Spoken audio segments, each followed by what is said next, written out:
Novels for ever میں خوش آمدید۔ آج کا ہمارا جو ناول ہے وہ تھوڑا شارٹ ہے لیکن بہت مزے کا ہے، کیونکہ ٹیچر بیسڈ، ریونج بیسڈ اور آئی تھنک تو آفٹر میرج بیسڈ بھی ہے، تو یقیناً آپ لوگوں کو یہ سٹوری مزیدار لگے گی۔ لیکن ہے شارٹ تو کوئی نہیں، کمپرومائز کر سکتے ہیں ہم اس ناول کے ساتھ، اور پھر تھوڑا سا گیپ آ گیا بٹ کوئی نہیں، اٹس اوکے، سم ٹائمز ہوتا ہے، آپ بزی ہو جاتے ہو، آپ کی پریورٹیز کچھ اور چیزیں ہوتی ہیں جو آپ کو کرنی ہوتی ہیں، جن کو آپ زیادہ امپورٹنس دیتے ہو، تو ابھی کے لیے میں آپ لوگوں کو تھوڑا سا گیپ دوں گی بس، لیکن انشاءاللہ پوری کوشش ہوگی کہ اس کے بعد آپ لوگوں کو گیپ نہ ملے۔ لیکن پھر ایسا ہو جاتا ہے، کچھ نہ کچھ ہو جاتا ہے کہ میں آپ لوگوں کو ٹائم نہیں دے پاتی، لیکن آئی will try my best.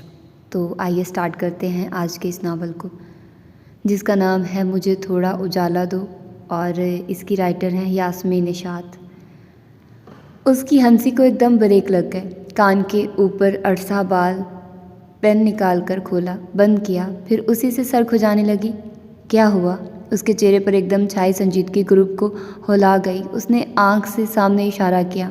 Black Margalla سے ٹیک لگائے ارمغان حجازی اسے مسلسل گھورنے میں مصروف تھے۔ اوہ! سب کے منہ سے بڑا معنی خیز اوہ نکلا، پھر سب یکدم کھلکھلا کر ہنس دے۔ ان حضرت کو کوئی خاص پرابلم ہے؟ زونیا نے اپنی گول گول آنکھیں مٹکائیں۔ نیرا بلال نے کندھے اچکائے، بال پین دوبارہ کان کے اوپر اڑسا۔ اوکے گرلز، ہم تو چلے، تم ذرا اس ارمغان حجازی کو سمجھاؤ، یہ چھچھوری حرکتیں ہمیں سخت ناپسند ہیں۔ اس نے شولڈر بیگ کو دوسرے کاندھے پر منتقل کیا اور اٹھ کھڑی ہوئی۔ جا کدھر رہی ہو؟ ارما کو فکر ہوئی۔ کہیں نہیں، بس ذرا لائبریری تک، ڈیڈ کے لیے کچھ کتابیں چاہیے۔ نیرا، آج مجھے ڈراپ کر دینا، گاڑی خراب ہے اور دھکے کھانے کی ہمت ہرگز نہیں۔ زونیا نے کوئی چوتھی مرتبہ تاکید کی۔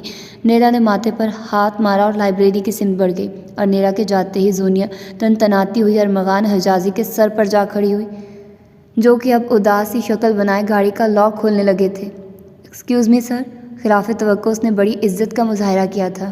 جی؟ وہ چونک کر مڑے تھے اور استعجابی نظروں سے اسے دیکھا تھا۔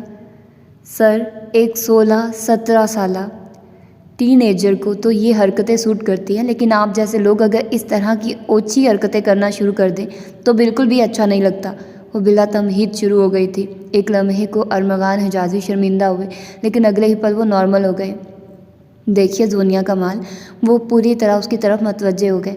میں آپ سے مکمل اتفاق کرتا ہوں، یہ واقعی انتہائی اوچھی حرکت ہے، لیکن یہ بھی سچ ہے کہ یہ بالکل غیر اختیاری فعل ہے۔ مجھے خود پر قابو نہیں رہتا، جیسے ہپناٹائز ہو جاتا ہوں، اور پلیز آپ مجھے منع مت کیجیے گا، پلیز۔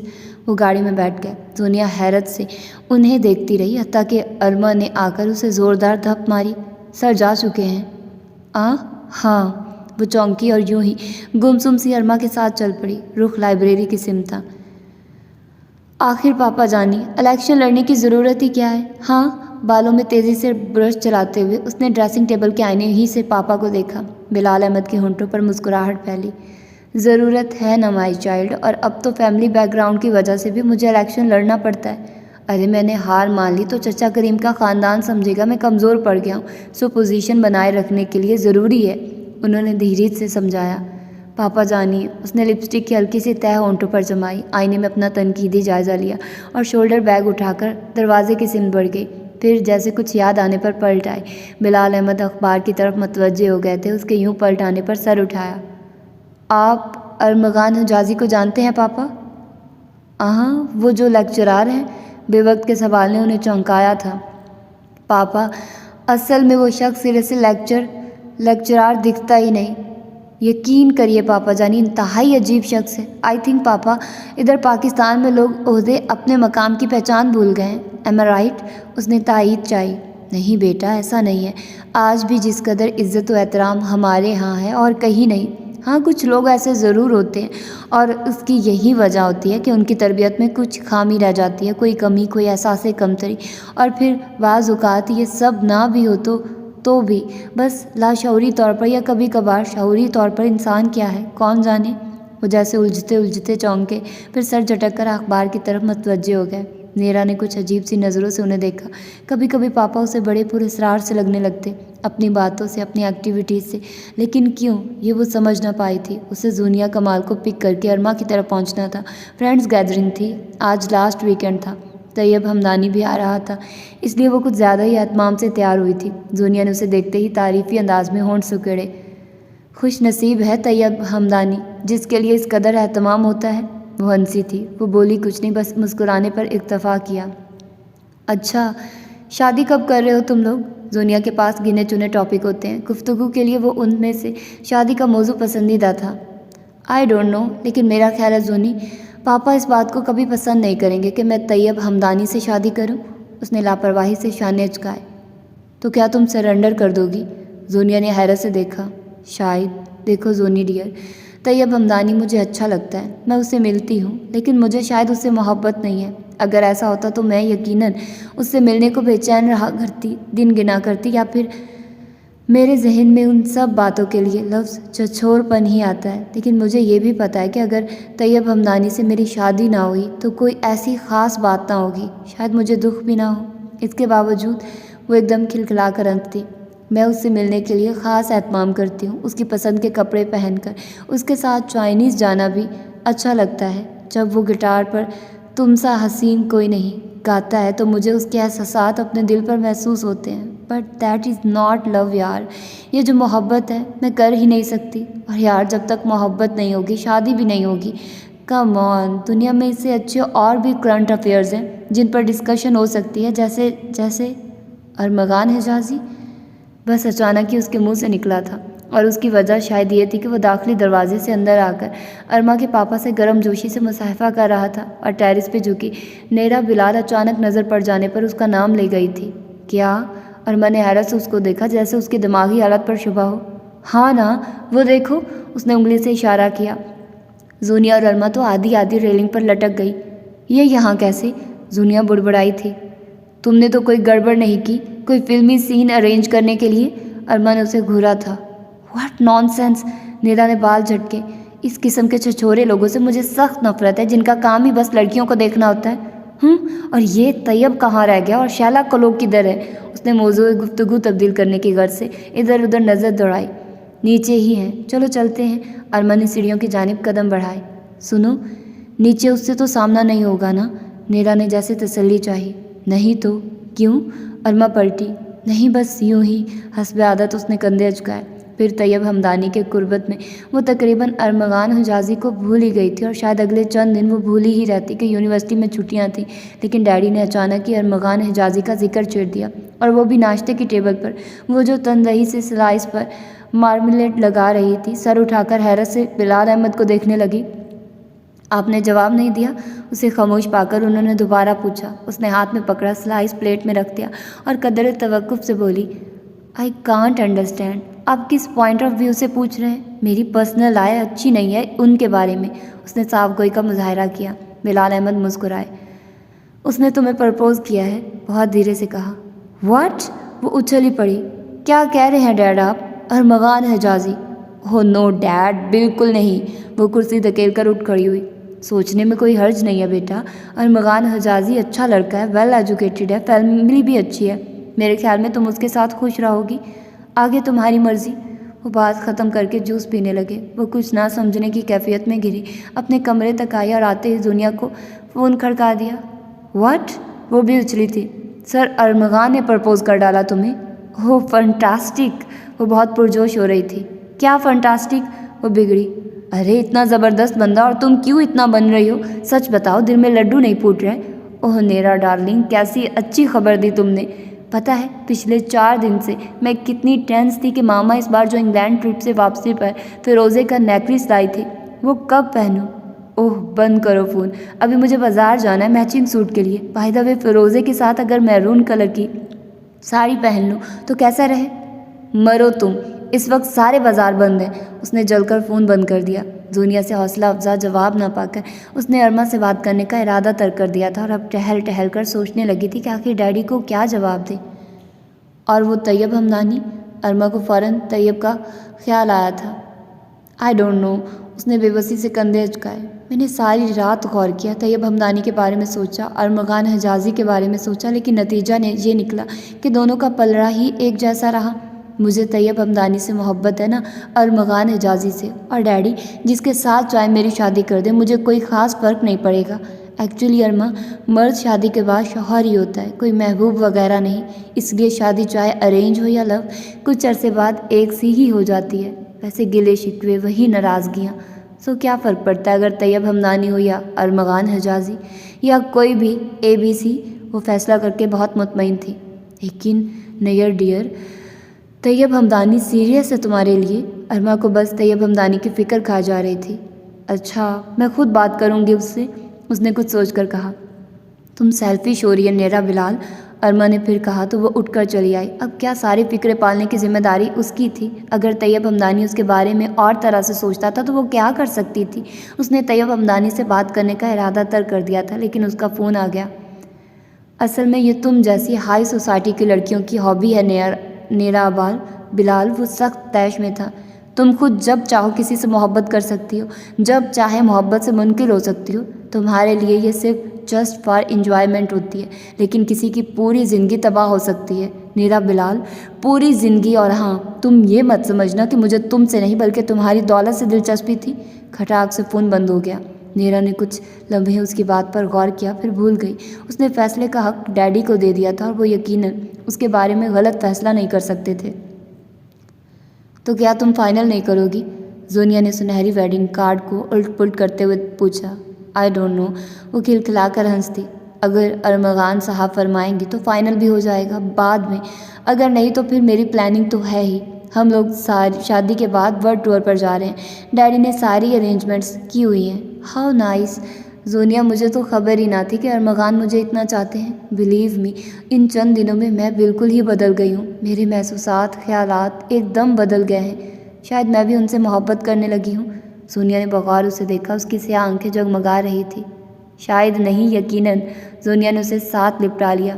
تمہارے چہرے اور آنکھوں کا رنگ بھی تو بدل گیا ہے، ایسی خوشی تو طیب ہمدانی سے ملتے ہوئے بھی نہیں ہوتی تھی تمہارے چہرے پر، جیسی ارمغان حجازی کے محض تصور سے۔ ویسے سچ بتاؤ، ارمغان حجازی بھی تم سے بے پناہ محبت کرتے ہیں؟ سچ ہے، سچی محبت ہمیشہ کامیاب ہوتی ہے۔ ارمغان حجازی مستقل مزاجی سے ڈٹے رہے اور بالآخر تمہیں پا لیا، ورنہ بیچارے کیسے پاگل ہوئے پھر رہے تھے اپنے رتبے، اپنے عہدے کا خیال کیے بغیر۔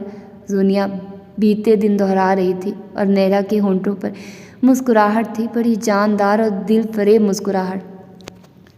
زونیا اور ارما نے ساری کلاس فیلوز کو اکٹھا کر لیا تھا۔ شام سمے جو ڈھولک رکھ کر بیٹھتی تو پھر بس بھونچال ہی آ جاتا۔ بوا چائے، بوا کولڈ ڈرنک، بوا سینڈوچ، پلیز بوا پانی کا گلاس۔ اور بختیار بوا بیچاری گھن چکر بنی سب کی فرمائشیں پوری کرتی، ساتھ ساتھ نصیحتوں کا پٹارا کھلا رہتا۔ گلا پھاڑنے کے بعد اس طرح ایک دم ٹھنڈا پانی مت پیو، آواز بند ہو جائے گی، اور اتنا چلاؤ مت، 2 ہاتھ پرے کے مردے جاگ جائیں گے اور کہیں باراتی بن کر یہاں دعوت اڑا رہے ہوں۔ بوا ڈرائیو تو مت، وہ ایک ساتھ چلاتی۔ توبہ ہے، وہ کانوں کو ہاتھ لگاتی چل پڑتی۔ پر چین انہیں بھی کہاں تھا، تھوڑی دیر بعد پھر آن موجود ہوتی۔ سن نیرا، تھوڑی سی روایتی دلہنوں والی شرم ہی اپنا لو۔ اب کے رخ لڑکیوں کے ساتھ گانا بجاتی نیرا کی طرف ہوا۔ بٹ وائے بوا، گانا بجانا میرا حق ہے، وہ مسکراہٹ دبائے کہتی۔ اے لو، کسی لڑکی نے اپنی شادی پر خود سے بھی گانا بجانا کیا؟ لوگ کیا کہیں گے، اتنا ہی شوق ہے شادی کا؟ غصہ عروج پر جا پہنچا۔ ہاں تو ہے نا، کیوں آپ کو نہیں تھا؟ نیرا نے چھیڑا تو بوا شرما گئی۔ اے ہٹو، انہوں نے اپنا پاندان کھڑاک سے بند کیا اور ڈھولک اپنی طرف کھسکا لی۔ تم نے سارے کام تو سیکھ لیے، بس یہ ڈھول پیٹنا نہ آیا۔ اور پھر جو انہوں نے ڈھولک بجائی تو سب ہی قائل ہو گئی تھی، اور پھر باقی کے سارے دن ڈھولک بجانا بھی بوا کے فرائض میں شامل کر دیا گیا تھا۔ نیرا، ارمغان صاحب از آن دا لائن، سومیا نے باتھ روم کے دروازے پر دستک دیتے ہوئے اطلاع دی۔ وہ جلدی سے منہ پر پانی کے چھینٹے مارتی باہر نکل آئی۔ لگتا ہے ایک دن کا بھی صبر نہیں، سومیا نے مسکراتے ہوئے کہا تو وہ بھی مسکرا دی۔ پھر اس کے فون لیتے ہی سومیا شوق نظروں سے دیکھتی باہر چلی گئی۔ ہیلو، اس نے اپنی ازلی شوخی کا مظاہرہ کیا تھا۔ ہیلو، ادھر سے آتی گمگیر آواز میں جانے کیا تھا کہ اس سی بولڈ لڑکی ایک دم خاموش ہو گئی۔ کیسی ہو؟ ٹھیک، کافی دیر توقف کے بعد وہ بولی تھی۔ کیا ہوا؟ ارمغان نے محسوس کیا تھا۔ کچھ نہیں، آپ، اور پھر اس کی ہنسی نکل گئی، پھر ساختہ اس کے منہ سے آپ نکلا تھا۔ اب کیا ہوا؟ آواز کی گمگیرتا برقرار تھی۔ کچھ نہیں، وہ ہنسی روک کر بولی، اب کہ وہ زور سے ہنسے تھے۔ کیا ہوا؟ نیرا حیران ہوئی۔ کچھ نہیں، اسی کے لہجے میں کہہ کر فون بند کر دیا گیا۔ اس نے فون کو گھورا اور پھر زور سے ہنس پڑی۔ اوہ اللہ، روحی کیا بالکل ہی بھر ڈالو گی مجھے؟ اس نے دہائی دی۔ چپ بے شرم، اس نے گھر کا، مہندی لگ رہی ہے تمہیں، اور دیکھو کس قدر خوبصورت ڈیزائن ہے، خاص طور پر تمہارے لیے۔ ابھی تک میں نے ایسا سٹائل کسی اور کے نہیں بنایا۔ تم ہو کے نخرے کیے جا رہی ہو؟ بٹ یار یہ سارے ہاتھ، بازو، پیر، تم مجھے کیا بنا رہی ہو؟ گزشتہ 4 گھنٹوں سے وہ اسی طرح بیٹھی تھی اور روحی نے مہندی لگانے کا سارا فن جیسے یہی آزمانا تھا۔ اس قدر باریکی سے مہندی کا ڈیزائن بنا رہی تھی کہ مسلسل 4 گھنٹوں کے بعد بھی ایک بازو رہ گیا تھا۔ اچھا سنو روحی، میں یہاں لیٹ جاتی ہوں، تم بناتی رہو پلیز، میں بہت تھک گئی ہوں، شام کا اتنا لمبا فنکشن اٹینڈ کیا ہے، ابھی کل کا سارا دن، پلیز۔ وہ واقعی تھکن سے بے حال ہو رہی تھی۔ اچھا لیٹ جاؤ۔ روحی کو اس پر ترس آ گیا، وہ شکر کرتی لیٹ گئی اور ابھی غالباً اس نے آنکھ ہی بند کی تھی، یوں لگا جیسے پنجرے کا دروازہ کھل گیا ہو۔ وہ سب کی سب ڈھولک اٹھائے چلی آ رہی تھی۔ اوہ میرے خدا، اس نے پلکیں زور سے میچ لی۔ یہ وقت نہیں ہے سونے کا، وہ سب بیک آواز چلائی۔ فار گاڈ سیک، چڑیلو مجھے کچھ دیر سو لینے دو پلیز۔ اس نے بے بسی سے انہیں دیکھا۔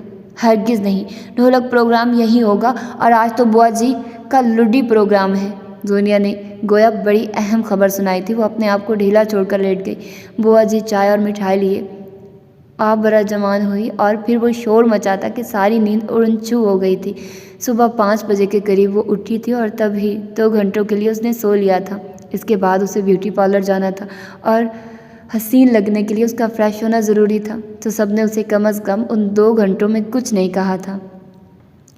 میں نے جب پہلی بار آپ کو دیکھا نیرا، میرے دل نے کہا یہی ہے، بلیو می نیرا بلال، میرے دل نے پہلی بار آپ کو دیکھ کر دھڑکنا سیکھا۔ آئی نو آپ کو یہ باتیں بڑی چیپ سی معلوم ہوں گی، لیکن حقیقت یہی ہے، میں اپنا رتبہ، اپنا مقام سب کچھ بھلا بیٹھا تھا، اور اگر نیرا بلال تم انکار کر دیتی تو سچ مچ میں کچھ نہ کچھ کر بیٹھتا۔ حیرت ہو رہی ہے نا یہ سب سن کر؟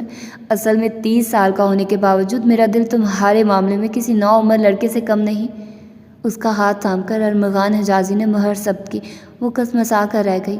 اصل میں زندگی بنا محبت کے کچھ نہیں، جیسے یہ خوبصورت ہاتھ، جیسے یہ مد بھری آنکھیں، جیسے یہ سبھی چہرہ۔ تم کتنی خوبصورت ہو نیرا، میرے دل سے پوچھو۔ لہجے میں غمگیرتا اتر آئی تھی۔ اس نے ایک دم اپنا ہاتھ کھینچ لیا۔ کیا ہوا؟ ارمغان جیسے کسی طلسم میں تھے۔ کچھ نہیں، اس نے سر ہلایا۔ کچھ نہیں، ارمغان نے زیر لب دہرایا، اور پھر دونوں ہنس پڑے تھے۔ اگلے ہی دن وہ ہنی مون پر چلے گئے تھے۔ پاکستان کے شمالی علاقہ جات کے بعد انہیں آگے کا سفر کرنا تھا، جبکہ نیرا کو تو ساری دنیا یہی سمٹی لگ رہی تھی۔ یہی رہتے امان، اس نے بلو اسکارف گردن کے گر لپیٹتے ہوئے ہتھیلیاں آپس میں رگڑی۔ دیکھتے ہی دیکھتے بادل روئی کے گالوں کی طرح اڑنے لگے تھے۔ ہاؤ کیوٹ، وہ خوشی سے چلائی اور ہتھیلی پھیلا کر روئی کے گالوں کو قید کرنے کی کوشش کرنے لگی۔ اس کی ناک سرخ ہو رہی تھی۔ ارمغان حجازی نے اسے بڑی دلچسپی سے دیکھا تھا۔ مان دیکھیے نا، خوشی سے بھرپور لہجہ تھا۔ ارمغان حجازی کی ذہنی روح جانے کہاں سے پلٹی۔ انہوں نے آگے بڑھ کر اسے تھام لیا۔ چلو واپس چلیں، اس سے قبل کے طوفان شدت اختیار کرے۔ انداز معنی خیزی لیے ہوئے تھا۔ اس کی پلکیں جھک گئی۔ بس تم لڑکیاں فوراً وہ ہنس پڑے، اور اب کہ اس نے بھی ساتھ دیا تھا۔ اور پھر جب وہ اپنا ہنی مون پیریڈ مکمل کر کے واپس لوٹے تو سب نے یہی کہا تھا کہ وہ پہلے سے کہیں زیادہ حسین ہو گئی ہے۔ اس نے بے ساختہ ارمغان کی طرف دیکھا تھا۔ اس روز بامشکل ارمغان سے اجازت لے کر پاپا کی طرف آئی تھی۔ وہ اسے دیکھ کر بہت خوش ہوئے تھے۔ مصروفیات ان کی اب بھی بے بہا تھے۔ الیکشن قریب ہونے کی وجہ سے وہ کچھ دباؤ میں بھی تھے، اور نیرا نے محسوس کیا تھا کہ وہ پہلے کی طرح اسے توجہ نہیں دے پا رہے۔ اس نے دبی زبان سے شکوہ بھی کر ڈالا تھا۔ تم خوش ہو؟ انہوں نے ایک دم ہی سوال کیا۔ جی، وہ کھلکھلا کر ہنس دی۔ ڈیڈ آپ کو فیل نہیں ہو رہا کیا؟ اس نے خود دیکھا تھا، خوشی اس کی انگ انگ سے پھوٹتی تھی۔ ہاں، وہ جیسے چونکے تھے۔ آر یو آل رائٹ پاپا؟ وہ متفکر ہوئی تھی۔ یس، ڈونٹ وری، وہ اس کا سر تھپکتے اٹھ کھڑے ہوئے تھے۔ یہ زندگی بڑی عجیب ہے مائسن، کبھی کبھی وہ سب ہو جاتا ہے جو ہم توقع نہیں کر رہے ہوتے، اور ایسے میں حوصلہ نہیں کھونا چاہیے۔ ڈیڈی، وہ کہیں ثانیہ ان کی مضطرب آنکھوں میں دیکھتی رہ گئی تھی۔ پتہ ہے نیرا، میری ایک پھپھو ہیں، تم ان سے ملی نہیں ہو، لیکن جب ملو گی تو بہت خوش ہوگی۔ ارمغان نے اس کے کندھوں پر ہاتھ رکھ کر اسے اپنی طرف کیا۔ وہ پیچھے ہٹی۔ ہاں تو کب ملوا رہے ہیں اپنی پھپھو سے؟ اس نے اپنے ناخن کو دیکھتے ہوئے کہا۔ جب تم کہو. اصل میں وہ یہاں نہیں ہوتی، گاؤں میں ہوتی ہیں. سوچ رہا ہوں چھٹیاں لے لوں، کچھ عرصہ وہاں رہ کر آتے ہیں. ارمغان نیچے بیٹھ کر شوز اتارنے لگے. کیا؟ وہ پوری کی پوری گمی تھی. کیا مذائقہ ہے؟ اس کی حیرت وہ چندہ نظر انداز کر گیا. مان، گاؤں میں کیسے رہ سکتی ہوں؟ اس قدر ڈسٹ اور پھر گندگی. اف، مجھے تو ابھی سے سوچ کر متلی ہونے لگی ہے. وہ ایک دم متوش سی ہو گئی تھی. ارمغان حجازی ذرا سا مسکرا کے بولے، کچھ نہیں. البتہ اگلے دن کالج سے واپسی پر اسے چھٹیاں مل جانے کا مسودہ سنا ڈالا اور ساتھ ہی پیکنگ کا بھی کہہ ڈالا. مگر Armaghan, try to understand me please. میں کسی گاؤں میں 1 گھنٹہ نہیں گزار سکتی اور تم 1 ہفتہ کے لیے کہہ رہے ہو. وہ تب سی گئی تھی. میں نے جو کہا ہے نیرا بلال وہی کرو، انڈرسٹینڈ. وہ سخت لہجے میں کہتے کپڑے اٹھا کر باتھ روم میں گھس گئے. ان کا یہ روپ نیرا کے لیے انجانا تھا. وہ کہیں ثانیہ تو غور ہی کرتی رہ گئی، پھر جیسے اس کی خود سری اود کر آئی. بس نہیں جانا. اس نے مصمم ارادہ کر لیا. ارمغان زبردستی تو نہیں لے جا سکتے نا. اس نے آرام سے کمبل کے اندر منہ دے لیا. پر یہ ارمغان آج بولے کیسے ہیں؟ اس کے ذہن میں جیسے تکرار سی ہونے لگی. کیوں آخر ایسے کیوں وہ بولے؟ اس کی آنکھوں میں پانی جمع ہونے لگا اور اس سے قبل کہ وہ دھواں دھار رونا شروع کرتی، ایک جھٹکے سے کمبل کھینچ لیا گیا. ارمغان، حیرت و صدمے سے وہ گنگ رہ گئی تھی. صبح 7 بجے ہمیں نکلنا ہے، ضروری پیکنگ کر لو. حکم دے کر وہ دوسری طرف آ کر لیٹ گئے اور پھر سو گئے. نیرا بلال کو یہی محسوس ہوا تھا. مٹی جیسے اس کے حلق میں تہ در تہ بیٹھ گئی تھی، اور مٹی بیٹھنے کی ابتدا تو شاید رات ہی ہو گئی تھی. تبھی تو چاہنے کے باوجود وہ پاپا کو فون تک نہ کر سکی تھی. اسے بلا وجہ ہی ارمغان سے خوف محسوس ہونے لگا تھا. تمام راستہ خاموشی سے کٹا تھا. مطلوبہ ٹرین نہ مل سکنے کی وجہ سے انہیں بس پر آنا پڑا تھا، اور بس بھی شاید حضرت نو کے زمانے کی تھی. چلتی کم، شور زیادہ کر رہی تھی. اور نیرا کا تو زندگی کا پہلا بدترین تجربہ تھا. اس نے تو کبھی خواب میں بھی تصور نہ کیا تھا کہ کبھی وہ لوکل بسوں میں دھکے کھائے گی. اور ارمغان حجازی یکایک اس قدر ظالم کیوں ہو گئے تھے؟ اس نے بھیگتی پلکیں اٹھا کر ساتھ بیٹھے ارمغان کو دیکھا، جو بہت اطمینان سے مونگ پھلی چھیل چھیل کر کھا رہے تھے، یوں جیسے وہ کسی ایئر کنڈیشنڈ اعلیٰ ماڈل کی کار میں بیٹھے ہوں. مجھے کیا آ رہی ہے؟ اس نے دہائی دی تھی. اچھا. وہ ہنس دیے، پھر مونگ پھلی کا خالی شاپر اس کی طرف بڑھا دیا. Use it. واٹ؟ وہ دبی دبی آواز میں چیخی تھی، پھر نڈھال ہو کر ٹوٹی ہوئی سیٹ کی پوچھ سے ٹیک لگا لی تھی. اور اگلا سفر تو اور بھی کٹھن اور طویل تھا. مٹی سے ہٹا وہ کچا راستہ جس پر دور دور تک دھول اڑ رہی تھی، اسے پیدل چلنا تھا. اس نے سوالیہ نظروں سے ارمغان کی سمت دیکھا. اس وقت ٹانگا ملنا مشکل ہے، اس لیے پیدل ہی چلنا پڑے گا. اور اسے لگا جیسے وہ ساری کی ساری دھول ایک دم ہی اس پر پڑ گئی تھی. اس نے پکا ارادہ کر لیا تھا کہ پہنچتے وہ ارمغان حجازی سے اپنا قصور ضرور پوچھے گی. اونچی حویلی کے برج دور سے نظر آ رہے تھے. وہ کچھ مطمئن ہوئی کہ فاصلہ کم ہوا، لیکن اتنا بھی کم نہیں تھا. پہنچتے بھی کم از کم 1.5 گھنٹہ لگا، اور حویلی کے داخلی دروازے پر قدم رکھتے وہ تیورا کر گر پڑی تھی. ہوش آیا تو اپنے اوپر ایک بے انتہا خوبصورت خاتون کو جھکے پایا. ایک پل کو تو وہ بھول ہی گئی کہ وہ کہاں ہے. تم ٹھیک ہو؟ گھنٹیاں بجاتی آواز پوچھ رہی تھی. اس نے پلکیں کھولی اور بند کی، پھر جیسے سب کچھ یاد آ گیا، اور ساتھ ہی سفر کی تکلیف بھی. نازک مزاج ہونا بھی ایک عذاب ہی ہے. ارمغان حجازی کی آواز آئی تھی. پھپھو، آج کل کی لڑکیاں بیکار نہیں ہیں کیا؟ ذرا سی مشقت برداشت کرنے کی ہمت نہیں ہوتی؟ 2 قدم چل لیں گی تو بے ہوش ہو جائیں گی. آسائشوں نے انہیں کس قدر بیکار کر دیا ہے. اس کی آنکھیں پانیوں سے بھرنے لگی. اس قدر سنگ دل بھی ہو سکتا ہے یہ شخص. وہ جو کہتا تھا، جانو تمہارے پاؤں اتنے نازک ہے، چلتی ہو تو لگتا ہے بس ٹوٹ ہی جائیں گے، اور وہ اسے اس طرح پیدل چلا کر لایا تھا. کیا ایک لمحہ کو بھی اس کو خیال نہ آیا تھا؟ بچی کو بھوک لگی ہوگی، میں نے کھانا لگوا دیا ہے، آ جاؤ. پپو نے بنا کسی تاثر کے جیسے فیڈ کیا ہوا جملہ بولا تھا. آ جاؤ نیرا. ارمغان بھی ساتھ ہی اٹھ کر چل دیے تھے، اور اگرچہ اس کا اٹھنے کو جی نہ چاہ رہا تھا، پھر بھی شدید بھوک کا احساس اسے اٹھا لے گیا تھا. کھانا کافی پرتکلف تھا. اتنی بڑی ڈائننگ ٹیبل پر وہ 3 لوگ ہی تھے. ملازمائیں البتہ آ جا رہی تھی، یہ اس کا اندازہ تھا. تم کھا نہیں رہی؟ اسے یوں ہی ہاتھ پہ ہاتھ دھرے بیٹھے دیکھ کر ارمغان نے کہا، اور وہ پلیٹ اٹھا کر اس میں کھانا نکالنے لگی تھی. ارمغان مسلسل بولتے رہے تھے، جبکہ پپو خاموشی سے سن رہی تھی. اس نے جلدی کھانے سے ہاتھ کھینچ لیا تھا. اب جب وہ لیٹی تو اس پر اسرار حویلی کے بارے میں سوچ رہی تھی جو ارمغان نے اسے دکھائی تھی. اتنی بڑی حویلی میں تنہا پپو کا رہنا اسے بے حد عجیب لگا تھا. بے شک ملازم تھے، پھر بھی یوں کیسے رہا جا سکتا تھا؟ شاید پپو کے اس قدر خاموش ہونے کی وجہ بھی یہی تھی. سنو نیرا،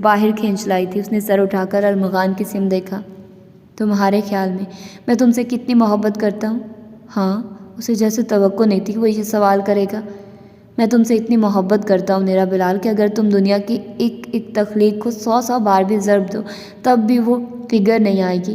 اسے یاد آیا جب وہ ہنی مون پیریڈ کے دوران ایفل ٹاور کے نیچے بیٹھی تھی تو ارمغان نے اس کے کندھوں پر ہاتھ رکھتے ہوئے بے حد رسان سے کہا تھا، اور نیرا بہت بلندیوں پر پہنچ گئی تھی۔ وہ بولی کچھ نہیں، خالی نظروں سے ارمغان کو تکنے لگے۔ میں اتنی ہی محبت کسی اور سے کرنے لگوں، یعنی تمہاری محبت میں فرق نہ آئے اور میں کسی اور سے بھی ویسے ہی محبت کرنے لگوں تو؟ نہیں ارمغان، وہ ایک جھٹکے سے اٹھ بیٹھی۔ میں تو مر جاؤں گی مان، سچ مچ تمہارے ساتھ کسی اور کو میں سوچ نہیں سکتی۔ کجا کے دیکھو نیرا، یہ جو محبت ہے نا، اس پر کبھی اعتبار نہیں کرنا چاہیے۔ کسی بھی لمحہ کسی اور سے بھی ہو سکتی ہے۔ بندے کو تیار رہنا چاہیے حالات کی تبدیلی کے لیے، ورنہ بہت مشکل ہو جاتی ہے۔ جانے کیا کہنا چاہ رہے تھے آپ بدل رہے ہیں مان، آپ کی محبت کا زاویہ بدل رہا ہے، یا دوسری محبت کا فگر میری محبت سے بھی بڑھ گیا ہے؟ کیا ہوا ہے بتائیے؟ وہ سسک اٹھی۔ ارمغان حجازی مسکرا دیے۔ نیرا بلال، اگر تمہیں پتہ چلے کہ میں نے تم سے شادی انتقاماً کی ہے تو؟ اس کا لہجہ بے حد ٹھہرا ہوا تھا، لیکن نیرا کی ذات کے پرخاشے اڑ گئے۔ کیا؟ اس کی آنکھیں کھلی کی کھلی رہ گئی۔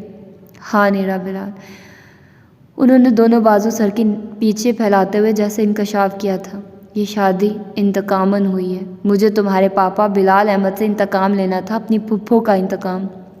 ان کے لہجے میں سے عجیب سی سختی در آئی تھی۔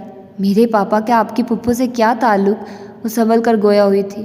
میری پھپھو تمہارے پاپا کی بیوی تھی، انہوں نے بہت ٹھہر کر انکشاف کیا تھا، اور اب کی بار کیا؟ نیرا کے حلق میں ہی کہیں اٹک گیا تھا، اور وہ پاپا سے ملنے کو بے چین تھی، جبکہ وہ مل کے ہی نہ دے رہے تھے۔ ارمغان اسے اگلے ہی دن واپس لے آئے تھے، اور وہ تب سے اب تک پاپا سے ملنے کی کوشش کر رہی تھی۔ پاپا کو ٹائم ہی نہ مل رہا تھا۔ وہ ایک بار پھر الیکشن کی تیاریوں میں مصروف تھے، اور آئے دن انہیں کہیں نہ کہیں جلسہ کرنا ہوتا تھا، سو ایسے میں ان کے پاس نیرا سے ہیلو ہائی کرنے کا بھی وقت نہ تھا۔ ارمغان حجازی کی محبت سمت بدل گئی تھی، یا شاید مرکز تو وہی تھی، بس وقتی طور پر سمت تبدیل ہوئی تھی۔ اس نے کتنے مان سے کہا تھا، ارمغان میرے پاپا ایسے نہیں ہیں، اور اگر تمہارا کہا حرف بہ حرف سچ ثابت ہوا تو میں خوشی سے تمہاری دی ہوئی ہر انتقامی سزا قبول کر لوں گی۔ اور ارمغان مسکرا دیے تھے۔ تم برداشت نہیں کر سکو گی نیرا بلال احمد۔ نیرا بلال کے دل نے اس کے کہے کی گواہی دی تھی، مگر اسے تو یقین تھا کہ ارمغان کا کہا سب جھوٹ ہے۔ وہ خواہ پاپا کو الزام دے رہے ہیں، ورنہ اس کے نائز سے پاپا بھلا اس طرح کر سکتے تھے؟ مجھے کچھ دنوں کے لیے پاپا کے گھر جانا ہے۔ ارمغان پلیز روکنا مت، اگر تمہارا کہا سچ ثابت ہو گیا تو یقین مانو میں خود چلی آؤں گی، اور اگر غلط ہو گیا تو پھر تم کبھی میری شکل نہیں دیکھو گے، یہ میرا تم سے وعدہ ہے۔ اور ارمغان حجازی اسے روک نہ سکے تھے، اور پھر اسی رات 2 بجے جب پاپا گھر میں داخل ہوئے تو وہ سیڑھیوں میں جا کھڑی ہوئی تھی۔ اوہ نیرا بیبی، آپ کب آئی؟ ٹھیک تو ہیں؟ وہ اس وقت بے حد تھکے ہوئے لگ رہے تھے۔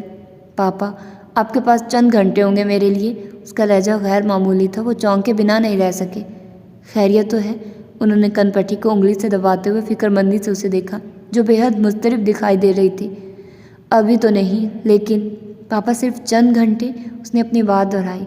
اوکے بی ریلیکسڈ، صبح بات ہوگی ناشتے پر، ڈونٹ وری۔ وہ جیسے سمجھ گئے تھے کہ معاملہ غمگین ہے، اس لیے مزید کچھ کہہ بنا اسے کندھے سے تھام کر اس کے کمرے میں چھوڑ گئے تھے، اور وہ تمام رات جیسے اس نے کانٹوں پر کاٹی تھی۔ صبح ناشتے پر حسب وعدہ پاپا اس کے منتظر تھے۔ جب وہ نیچے آئی تو وہ سلائس پر جام لگا رہے تھے۔ آؤ بیٹا، انہوں نے مصروف رہ کر اسے بیٹھنے کا اشارہ کیا۔ پہلے ناشتہ کرو، اسے گفتگو کے لیے پرتولتے دیکھ کر انہوں نے پیش بندی کی۔ وہ خاموشی سے ناشتہ کرنے لگی۔ بامشکل ایک سلائس الگ سے اتار کر اس نے چائے کے 2 گھونٹ بھرے اور چھوٹتے ہی آغاز کر دیا۔ پاپا، زہرہ جمال کون تھی؟ اسے پورا یقین تھا کہ پاپا انکار کر دیں گے کہ وہ ایسی کسی خاتون کو نہیں جانتے جس کا نام زہرہ جمال ہے۔ وہ شاید چونکے تھے، لیکن ظاہر نہ کیا تھا۔ زہرہ جمال کا ارمغان سے کیا رشتہ ہے یہ بتاؤ، انہوں نے الٹا سوال کر دیا تھا، اور اس کے اندر جیسے دھواں اٹھنے لگا تھا، تو گویا پاپا اور زہرہ جمال۔ وہ نچلا لب دانتوں تلے دبائے ایک ٹک پاپا کو دیکھ رہی تھی، جن کی فراخ پیشانی پر تفکر نمایاں تھا۔ زہرہ جمال زندہ ہے؟ وہ جیسے خود سے بڑبڑائے تھے، اور پھر کپ سرکا کر اٹھ کھڑے ہوئے تھے۔ تمہیں زہرہ جمال کے بارے میں جو بھی پتہ چلا ہو سچ ہی ہوگا؟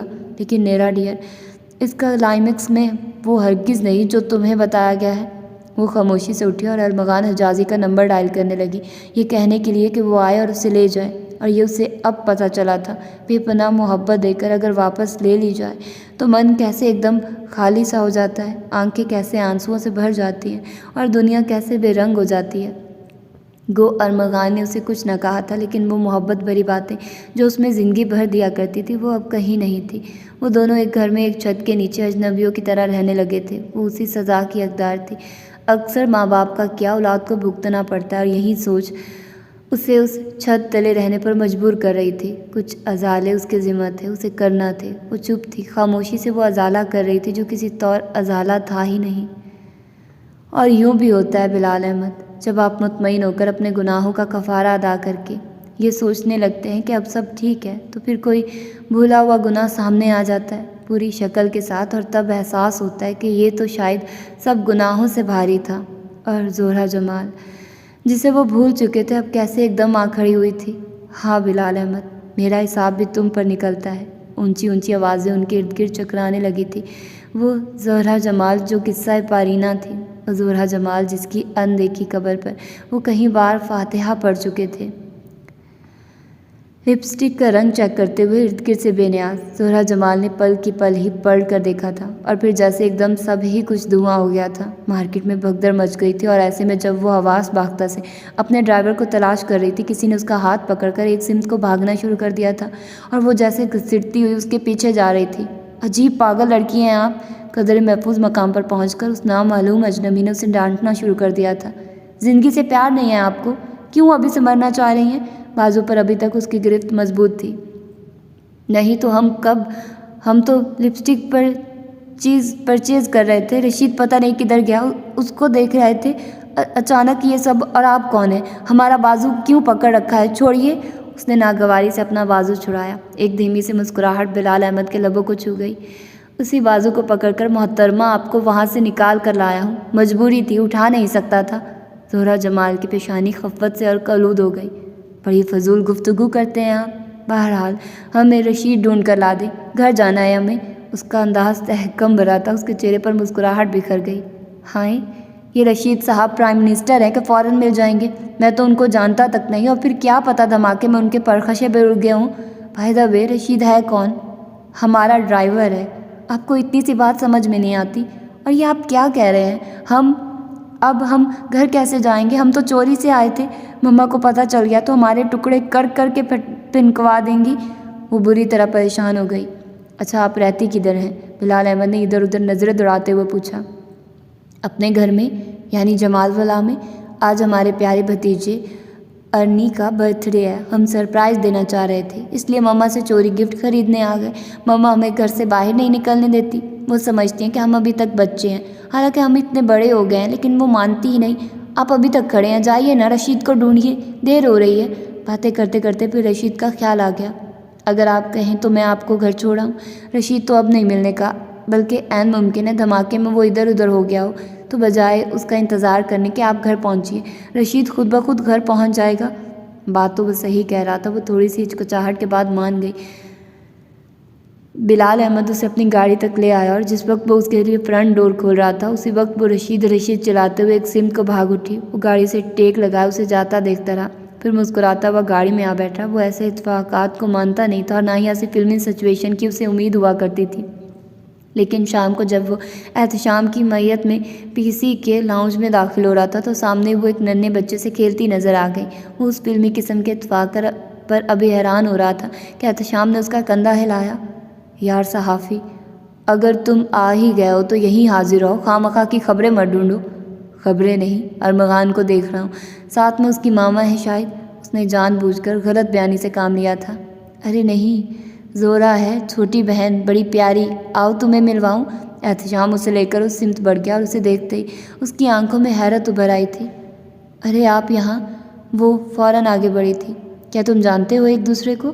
احتشام الجھا۔ جی بھائیا، آج صبح جب مارکیٹ میں دھماکہ ہوا تھا تو انہوں نے ہی مجھے بچایا تھا، ارمغان سے کھیلتی وہ بتانے لگی۔ اوہ بلال، تھینک یو سو مچ۔ احتشام نے بے اختیاری اسے ساتھ لپٹا لیا۔ تمہیں نہیں پتہ یہ گڑیا ہمیں کس قدر پیاری ہے۔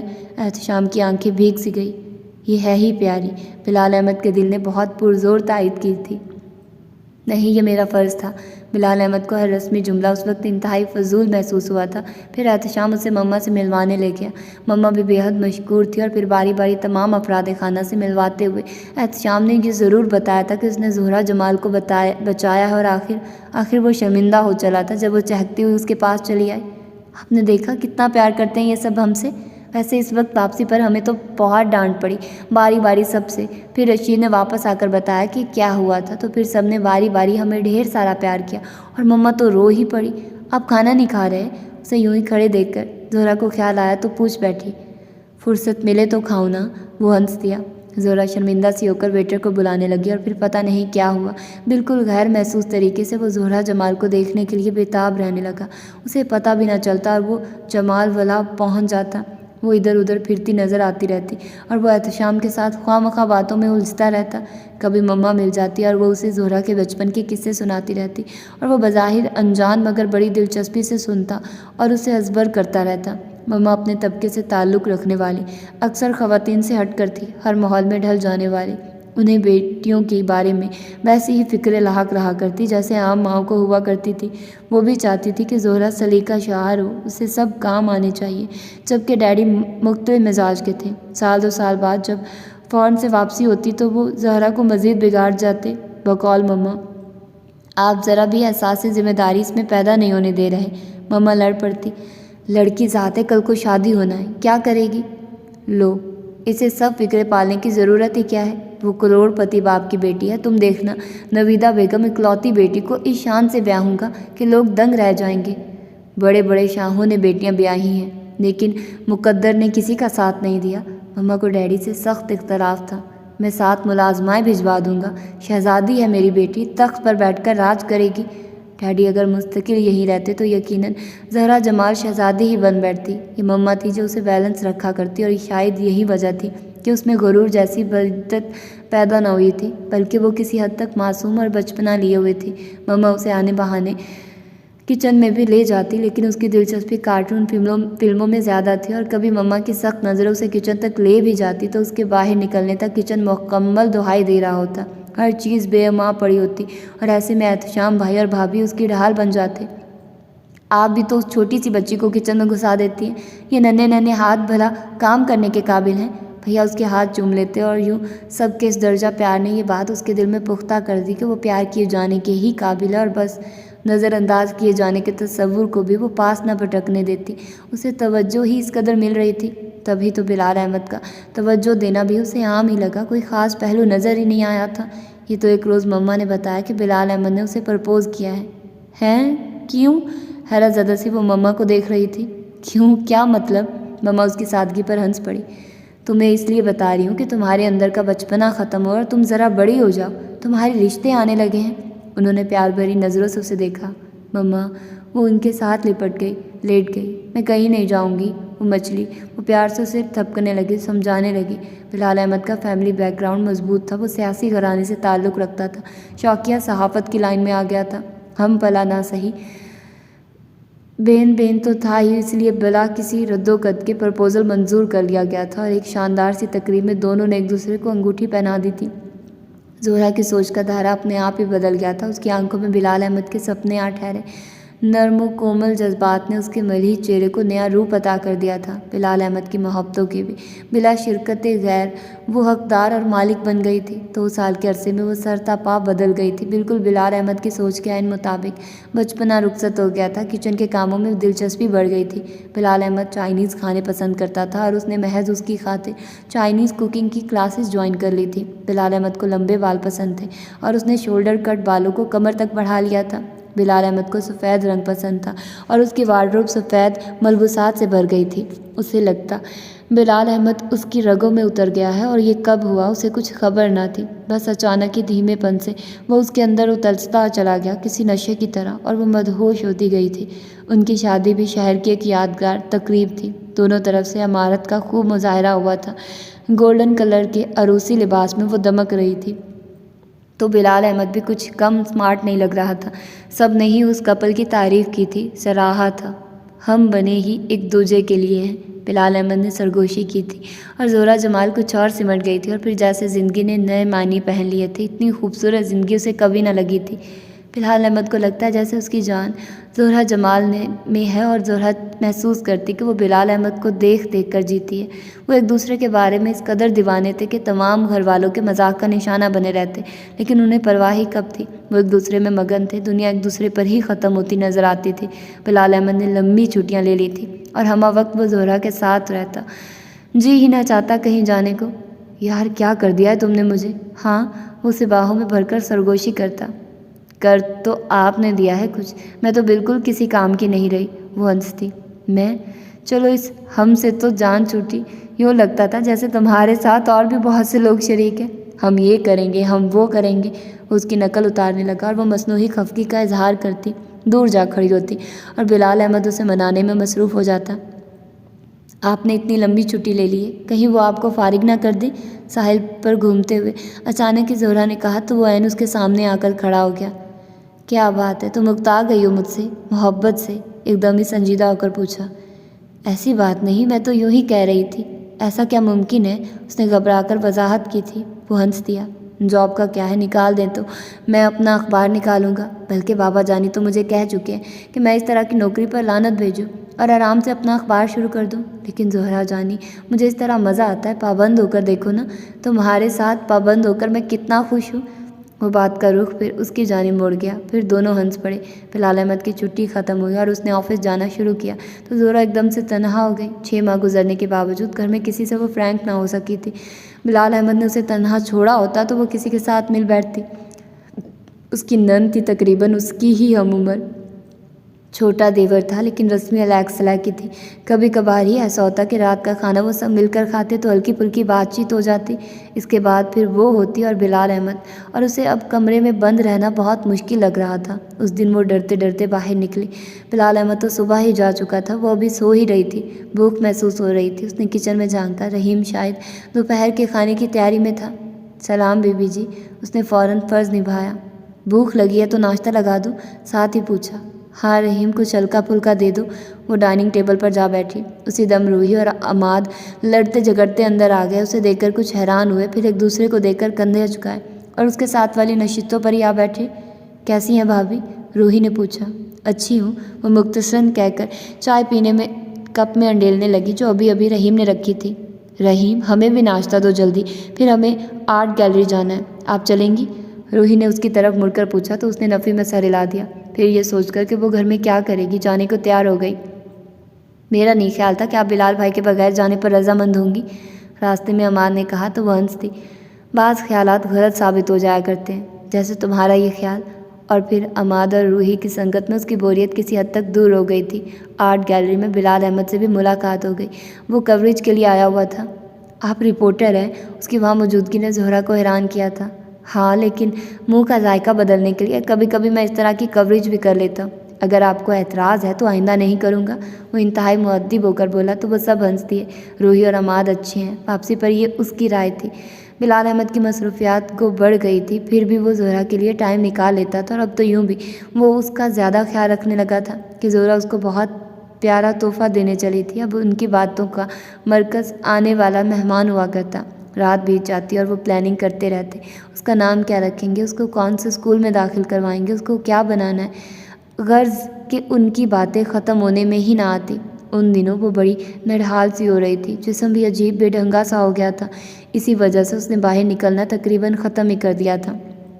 بستر میں ہی پڑی رہتی یا روحی کے ساتھ گپ شپ لگا لیتی۔ کبھی بھائی بھابھی مما آ جاتے تو دل کچھ بہل جاتا۔ بلال احمد کی مصروفیات پہلے سے کہیں زیادہ ہو گئی تھی۔ کبھی تو صبح ہی ہو جاتی واپس آنے میں۔ وہاں سے بابا جان کا فون کہیں بار آ چکا تھا کہ وہ نوکری چھوڑے اور آرام سے کوئی اور بزنس شروع کرے۔ بہو ان کے پاس گاؤں میں رہے، لیکن وہ مسلسل انکاری تھا۔ روحی کے ایگزام ختم ہونے پر اسے بھی گاؤں چلے جانا تھا۔ طبع لفظوں میں وہ بلال احمد کو کئی بار کہہ چکی تھی کہ اسے اکیلے پن سے خوف آتا ہے، لیکن اس کے پاس وقت کی کمی تھی۔ اسمبلیاں ٹوٹ جانے کے باعث جہاں پرانے وزراء اپنے بچاؤ کی سب تدبیریں آزمانے کے لیے میڈیا استعمال کر رہے تھے، وہیں حزب مخالف بھی نئے سرے سے اپنی طاقتیں منظم کرنے میں مصروف ہو گئی تھی۔ ہر روز اخبار نت نئے بیانات سے بھرے رہنے لگے تھے۔ بابا جان بھی معزول حکمرانوں میں شامل تھے۔ بلال نے ان کے خیالات کو عوام تک پہنچانے کے لیے اپنے اخبار کا پورا فائدہ اٹھایا تھا اور انہیں بے گناہ ثابت کرنے کے لیے ایڑی چوٹی کا زور لگا رہا تھا۔ تبھی اس کی ملاقات مس عروج سے ہوئی۔ وہ کوئی خوبصورت لڑکی نہ تھی، لیکن میک اپ اور جدید ترین لباس اور اوپر سے اس کی ادائیں متوجہ کرنے کے لیے کافی تھی۔ بہت دنوں سے وہ بابا جان کے پاس آ رہی تھی، شاید کسی کام سے۔ اس نے کوئی توجہ نہ دی تھی، لیکن ایک شام جب وہ اور مس عروج بابا جان کے کمرے میں اکٹھے داخل ہوئے اور رسمی علیق سلیق کے بعد دونوں ہی نشستوں پر بیٹھ چکے تو بابا جان نے اسے مخاطب کیا، بلال احمد، میں نے سوچا اس بار تم انتخاب لڑو۔ میں؟ بابا جان؟ وہ حیران ہوئے بنا نہ رہ سکا۔ ہاں، کیا حرج ہے؟ نہیں، حرج تو کوئی نہیں، لیکن آپ؟ وہ سمجھ نہ پایا کہ بابا جان نے یکایک یہ فیصلہ کیوں کر لیا۔ میں بھی لڑوں گا، لیکن تم میری مخالف پارٹی کی طرف ہوگی۔ ان کے چہرے پر بڑی گہری مسکراہٹ تھی۔ اوہ، وہ جیسے ساری بات سمجھ گیا۔ ٹھیک ہے، لیکن تم لیکن بہت کرتے ہو بلال احمد، انہوں نے اسے بیچ میں ہی ٹوک دیا۔ میں سب سنبھال لوں گا، تم عروج کے ساتھ مل کر پلاننگ کر لو اور کل کے اخبارات میں میرے خلاف کوئی سا بھی بیان دے ڈالو تاکہ سب کو یقین ہو جائے کہ ہم ایک دوسرے کے خلاف میدان میں اتر چکے ہیں، اور اپنے انتخاب لڑنے کا اعلان بھی کر لو۔ پارٹی ورکرز تمہیں عروج ڈھونڈ دے گی۔ عروج، آج سے تم بلال احمد کے ہمراہ رہا کرو گی۔ بابا جان نے گویا ساری تیاری مکمل کر رکھی تھی۔ رات اس نے زہرا کو بتایا کہ وہ الیکشن لڑ رہا ہے تو وہ حیرانی سے اسے دیکھتی رہ گئی۔ آپ؟ مگر کیوں؟ کافی دیر بعد ہی وہ بولی۔ کیوں کا کیا مطلب؟ بلال احمد نے ابرو اچکائے۔ وہی میں سمجھتا ہوں کہ ملک کو میری ضرورت ہے۔ اس وقت ملک جس کرائسس کا شکار ہے، اس سے نکالنے کے لیے ملک کو نوجوان قیادت کی ضرورت ہے۔ بوڑھے سیاستدان اب کسی قابل نہیں رہے۔ اس کا لہجہ ابھی سے سیاستدانوں والا ہو گیا تھا۔ اور بابا جان؟ وہ قدر بیزاری سے بولی تھی۔ ہاں، تو بابا جان بھی اب اپنے اصولوں سے ہٹ چکے ہیں۔ ان کے نزدیک بھی سیاست صرف سیاست ہی رہ چکی ہے۔ ملک و قوم کے مفاد کی قطعی پرواہ نہیں رہی۔ اب ان کی سوچ میں غرض شامل ہو گئی اور میں زہرا جمال اپنے ملک کا نقصان برداشت نہیں کر سکتا، خواہ وہ میرا باپ ہی کیوں نہ ہو۔ زہرا جمال کو وہ اس وقت بابا جان ہی کی طرح محسوس ہوا۔ وہ بھی تو اسی طرح بات کیا کرتے تھے۔ اصل میں سیاست ہے ہی ذاتی مفاد کا نام۔ کم از کم آج کل تو یہی تعریف بن گئی ہے۔ جس کو کچھ نہ آتا ہو وہ سیاستدان بن کر دونوں ہاتھوں سے ملک لوٹنے لگتا ہے۔ لب پر وطن کے ترانے اور اندر ہی اندر اپنے بینک بیلنس بڑھانے کے چکر۔ حب الوطنی کس قدر مشکوک ہو گئی ہے نا بلال احمد۔ اس لحاظ سے غریب لوگ اچھے ہیں، انہیں ہمیشہ ایک سے حالات میں ہی رہنا ہے۔ سربراہ کوئی ہو، وزیر کوئی ہو، ان کے لیے عذاب ایک سا ہے۔ ان میں سے کوئی حب الوطنی کا دعویٰ نہیں کرتا، کوئی چوک میں کھڑے ہو کر مجمع کے آگے ملکی مسائل کو ڈسکس نہیں کرتا۔ اس کے پاس یہ سوچنے کا وقت نہیں کہ رات ہمسایہ نے اگر دعوت اڑائی ہے تو کیسے۔ اسے صرف یہ فکر ہے کہ اس نے اپنے بچوں کا پیٹ کیسے بھرنا ہے، ان کے تن پر کپڑے کہاں سے لانے ہیں۔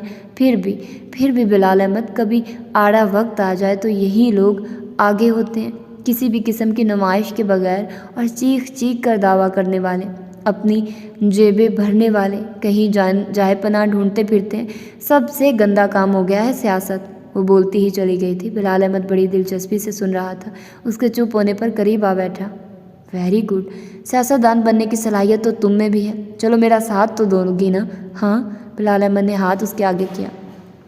نہیں بلال احمد، اس نے منہ دوسری سمت کر لیا۔ جس کام کو میں قابل نفرت سمجھتی ہوں اس کام میں تمہارا ساتھ کیسے دے سکتی ہوں؟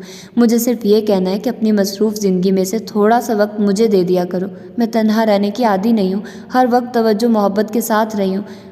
مجھے خوف آنے لگا اس بیڈ روم سے، اس گھر سے، پلیز۔ اوہ، بلال احمد نے اسے قریب کر لیا۔ آئی ایم سوری میری جان۔ پھر ڈھیروں وعدے اور خوبصورت باتوں نے اسے بہلا دیا تھا، لیکن حسب وعدہ بلال احمد اس کے لیے وقت نہ نکال سکا تھا۔ اس کی مصروفیات کم ہونے کے بجائے بڑھتی گئی تھی اور زہرا جمال کی تنہائیاں وحشت بن گئی تھی۔ بلال کے بھائی بہن تو کب کے گاؤں چلے گئے تھے۔ وسیع و عریض محل میں وہ تنہا تھی۔ بھیا اور بھابھی کبھی چلے آتے تو کچھ دیر کو رونق ہو جاتی، ورنہ وہی خاموشی۔ وہ کرتی بھی تو کیا؟ ٹی وی بھی تو سارا دن نہیں دیکھا جا سکتا تھا۔ ایک ملازمہ ہمہ وقت اس کی خدمت کو موجود تھی۔ ہر کام کیا کرایہ تیار ملتا، ڈھونڈنے کے باوجود کوئی مصروفیت نہ تھی۔ اس کا جی چاہتا وہ بلال احمد کے ساتھ باتیں کرے، آنے والے بچے کی اس کے متعلق پلاننگ کرے۔ وہ دونوں لیکن وہ بیڈ روم میں لگی خوبصورت تصویروں کو بس دیکھ کر ہی رہ جاتی۔ اس کا بیبی کیسا ہوگا، اس تصویر جیسا جو بیڈ کے عین سامنے تھی یا جو کارنر ریک پہ رکھتی۔ پھر وہ ڈرنے لگی، اگر بچہ بدصورت ہوا تو، اگر وہ اب نارمل ہوا تو۔ اس کے ذہن میں عجیب و غریب خیالات ادھم مچانے لگے تھے۔ وہ بلال احمد سے اپنے خیالات، اپنے خوف شیئر کرنا چاہتی، لیکن مراد کا اس قدر تھکا ہوا تھا کہ اس میں کچھ بھی سننے کی ہمت نہ ہوتی۔ آتے ہی بستر پر پڑھ کر سو جاتا، اس بات سے قطعی غافل کہ اس کے ساتھ بستر پر کوئی ہے جو کہ توجہ کی طالب ہے، جس کو تنہائی اندر سے کاٹ رہی ہے۔ وہ محبت کا پودا تھی، اس کی آبیاری نہ ہو رہی تھی اور وہ سوکھنے لگی تھی، اندر ہی اندر مرنے لگی تھی۔ اس کی آنکھوں کے گرد پڑے گہرے حلقے اس کی بے خوابی کے خماس تھے۔ اس کا کمزور پڑتا وجود خود سے غفلت کی نشاندہی کرتا تھا۔ بھابھی کئی بار اسے ٹوک چکی تھی، مما کئی بار اسے ڈاکٹرز کے پاس لے جا چکی تھی، اور سب کا ایک ہی مشورہ تھا، اسے اپنی صحت اور خوراک پر توجہ دینی چاہیے۔ بصورت دیگر بچے کو نقصان پہنچ سکتا ہے، لیکن اس نے کب اپنا خیال خود رکھا تھا؟ مما، ڈیڈی، بھائی، بھابھی سبھی تو تھے اس کا خیال رکھنے والے، محبت کرنے والے۔ پھر بلال احمد بھی تو ایسا ہی تھا، بے حد کیئرنگ، بے حد چاہنے والا، اس قدر کہ اسے مما، ڈیڈی، بھیا، بھابھی کے پیار اور توجہ کی کمی محسوس ہی نہ ہوتی تھی، اور اب وہیں اس سے لاپرواہ ہو گیا تھا، اسے محبت نہ دے رہا تھا۔ پھر وہ کیسے ٹھیک ہوتی؟ اس روز بھیا اخبار لے کر چلے آئے۔ کہاں ہے بلال احمد؟ کمزور اور نڈھال ہوتی زہرا ان کے بہت سے سوالوں کا جواب بنی ہوئی تھی۔ اسے کچھ جواب ہی نہ بن پڑا۔ در حقیقت وہ بے خبر تھی کہ گزشتہ 2 روز سے بلال احمد کا کوئی پتہ نہ تھا۔ وہ ٹرینکولائزر لے کر سو گئی تھی۔ انہوں نے اخبار اس کے سامنے کیا، پھر جانے کیا سوچ کر پیچھے ہٹا لیا۔ کیا ہوا بھائی، خیر تو ہے؟ وہ تشویش سے انہیں دیکھنے لگی۔ ہاں، بلال احمد کا کوئی کانٹیکٹ نمبر ہے تمہارے پاس؟ مجھے ضروری کام ہے۔ صاف لگ رہا تھا کہ وہ کچھ چھپا رہے ہیں۔ گاؤں میں ہوں گے بابا جان کے پاس، مصروف ہوں گے، انگلیاں چٹکھاتے ہوئے بولی۔ زہرا، تم میرے ساتھ گھر چلو۔ انہوں نے ایک دم میں فیصلہ سنا دیا اور وہ بلا چوں چرا اٹھ کر چل دی۔ بھیا نے ملازموں کو ہدایات دی اور اسے لے کر گھر چلے آئے۔ مما اور بھابھی اسے پیار سے ملی، اور اتنے دنوں بعد جانے کیوں اسے لگا جیسے وہ محفوظ پناہ گاہ میں چلی آئی ہو۔ اس کی آنکھیں پانیوں سے بھر گئی۔ مما کی شفیق آغوش نے جیسے اس کے خشک سوتوں میں پانی ڈال دیا تھا۔ ہمیں اس سے یہ امید نہ تھی زہرا۔ بھابھی کا انداز بھی تسلی دینے والا تھا، اور تبھی وہ چونکی تھی۔ کیا ہوا ہے مما؟ اور بھیا نے اسے باہوں میں سمیٹتے ہوئے گویا اسے جانے قبض ہونے کا مسئلہ سنا دیا۔ بلال احمد نے عروج سے شادی کر لی تھی، اخبار میں بہت نمایاں خبر چھپی تھی۔ بے شک وہ الیکشن ہار گیا تھا، لیکن جشن پھر بھی منایا گیا تھا، اور وہ بے خبری میں ہی ماری گئی تھی۔ کتنے دن وہ ہوش و خرچ سے بیگانہ رہی تھی، اور جب ہوش میں آئی تو بھی حالت پاگلوں کی سی تھی۔ بیٹھے بیٹھے رونا شروع کر دیتی، پھر ہنسنے لگتی۔ وہ سارے تو جیسے مر جی رہے تھے۔ مما نے بلال احمد سے رابطہ کرنے کی کوشش کی تھی، لیکن وہ ہنی مون منانے جا چکا تھا۔ میں تم سے شرمندہ ہوں گڑیا۔ بھیا اس کے ہاتھ تھام کر رو پڑے۔ میں ہی اتنے سالوں میں اسے نہ پہچان سکا۔ اپنی کان سی گڑیا اس کے ہاتھوں میں دے ڈالی۔ کیا خبر تھی وہ یوں توڑ ڈالے گا؟ مان بھی، دوستی بھی، سبھی رشتے اس کی نظر میں ہیچ ہو گئے تھے۔ یوں تو کوئی دشمن بھی نہیں کرتا۔ پھر ایک دن وہ لوٹ آیا، شرمندہ سا، نادم سا۔ مجھے معاف کر دے مما۔ وہ ان کے پیروں میں گر گیا۔ مما آنسو بھری آنکھوں سے بس اسے دیکھتی رہی۔ تم نے مار ڈالا اسے بلال احمد، توڑ دی وہ نازک سی گڑیا۔ ارے پاگل، وہ تو محبت سے گندھی لڑکی تھی، تم نے اسے اذیتیں دے دے کر مار ڈالا۔ کوئی یوں بھی کرتا ہے؟ تمہیں تو عشق تھا نا اس سے۔ مما خود کب حواسوں میں تھی؟ مجبوری تھی مما، مجبوری، ورنہ میں زہرا کو دھوکہ دے سکتا ہوں۔ وہ بلک رہا تھا۔ بھیا گھر پر نہ تھے، ورنہ وہ تو شاید کھڑے کھڑے اسے گھر سے نکال باہر کرتے۔ بھابھی نے البتہ خوب کھری کھری سنائی تھی، جسے اس نے چپ چاپ سنا تھا۔ پھر زہرا سے ملنے کی خواہش پر مما بھڑکی تو اٹھی۔ ہرگز نہیں بلال احمد، تم اب اس سے کبھی مل سکو گے، یہ خیال بھی ذہن سے نکال دو۔ نہیں مما، ایسے نہ کہیے، زہرا کی آواز آئی۔ بلال احمد نے پلٹ کر دیکھا، وہ سیڑھیوں میں کھڑی تھی۔ وہ زہرا جمال تو نہ تھی، اس کا ڈھانچہ تھا شاید۔ زہرا، وہ اس کی سمت بڑھا۔ بیٹھو بلال احمد، بیٹھو۔ وہی سیڑھیوں میں بیٹھ کر اسے کہنے لگی۔ میں شرمندہ ہوں زہرا۔ وہ سست روی سے آگے بڑھ رہا تھا۔ زہرا زور سے ہنس پڑی۔ ہاں مجھے پتہ ہے، تم مجبور ہو گئے ہوگے، ہے نا؟ یا پھر تمہاری بیوی میں ایسی کوئی بات نہ تھی جو تمہیں اسیر بنا کر رکھتی۔ اصل میں بلال احمد، ہم ایسے ہی غلطیاں کرتے ہیں، پھر شرمندہ ہوتے ہیں، پھر غلطیاں کرتے ہیں، پھر شرمندہ ہوتے ہیں، لیکن بعض غلطیوں کے لیے شرمندہ ہونا ناکافی ہوتا ہے، اس لیے کہ ان کی تلافی نہیں ہوتی۔ دیکھو نا، مجھے تم سے دوسری عورت کی مہک آ رہی ہے، بلکہ اسی دن آنی شروع ہو گئی تھی جب تم نے اسے شادی کی، اور تب سے اب تک میں اس مہک کو مارنے کی کوشش میں رہی ہوں۔ میں نے تمہیں تصور میں بھی اپنے قریب آنے نہیں دیا۔ میں نے کبھی کسی کی چیز استعمال نہیں کی، اترن تو دور کی بات۔ اپنے ہاتھ سونگھو بلال احمد، ان میں سے کسی اور کی مہک ہے۔ اپنا پورا وجود غور سے دیکھو بلال احمد۔ کیا کیا تمہیں عروج نہیں نظر آتی؟ مجھے آتی ہے، محسوس ہوتی ہے، اور بلال احمد میں نے بھی اس بو کو مارنے کا علاج دریافت کر لیا ہے۔ یہ دیکھو۔ اس نے مٹھی کھولی، اس میں ایک پڑیا رکھی ہوئی تھی۔ زہرا، ماما اور بھابھی پریشان ہو کر اس کی طرف بڑھی تھی۔ یہ سلو پوائزن ہے، بہت آہستگی سے آپ کو تمام دکھوں سے بے نیاز کر دیتا ہے اور تمہیں خود سے دور رکھنے میں اس نے میری بڑی مدد کی ہے۔ اب مجھے وہ مہک جب بھی آنے لگتی ہے تو میں اسے کھا لیتی ہوں اور پھر کچھ بھی نہیں رہتا، کچھ بھی۔ وہ چیخنے لگی۔ بھابھی اور مما اسے سمجھانے لگی اور جیسے تیسے قابو کر کے اسے اوپر لے گئی۔ بلال احمد کچھ دیر افسردہ و نادم سا وہیں کھڑا رہا اور پھر لوٹ آیا۔ یہ افسردگی پچھتاوا تو عمر بھر کے لیے اس کے ہمراہ ہو گیا تھا۔ اور پھر ایک دن خبر آئی کہ زہرا مر گئی۔ وہ منشیات کی عادی کس طرح ہوئی، یہ اسے کس نے اس نشے پر لگایا، کسی کو کچھ معلوم نہیں۔ اس کے ڈیڈی اسے اپنے ساتھ باہر لے گئے تھے، جس پر اس نے ایک ڈسیبل بچے کو جنم دیا اور مر گئی۔ میں نے بچے کا پتہ لگانے کی کوشش کی، لیکن وہ بچہ وہیں کسی ادارے کے سپرد کر دیا گیا تھا۔ میں جانتا ہوں سارا قصور میرا ہے، لیکن میں نے اس کی تلافی کی کوشش کی تھی۔ میں بار بار معافی مانگنے گیا، لیکن زہرا دوسری عورت کے کرب میں مبتلا ہو گئی تھی۔ اسے ہر جگہ وہی نظر آنے لگی تھی۔ مجھے دیکھتے ہی دھاڑے مار مار کر رونا شروع کر دیتی۔ دیکھو مما، اس شخص نے مجھے بے ایماں کر دیا، مجھ سے محبت چھین لی۔ مما، آپ تو کہتی تھی کہ میں ہوں ہی اس قابل کہ سبھی مجھ سے پیار کریں، تو مما پھر اس نے ایسا کیوں کیا؟ کیوں مجھے پیار کرتے کرتے کسی اور کی طرف چلا گیا؟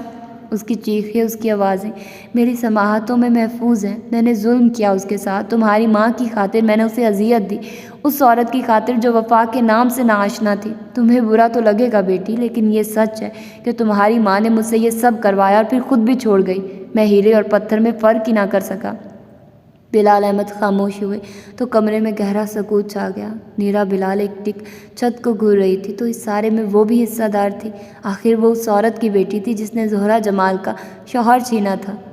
بابا جانی، وہ کیا مجبوری تھی؟ بھلا آخر سوال زبان پر آ ہی گیا اور بلال احمد کی جھکی نظریں اور جھک گئی۔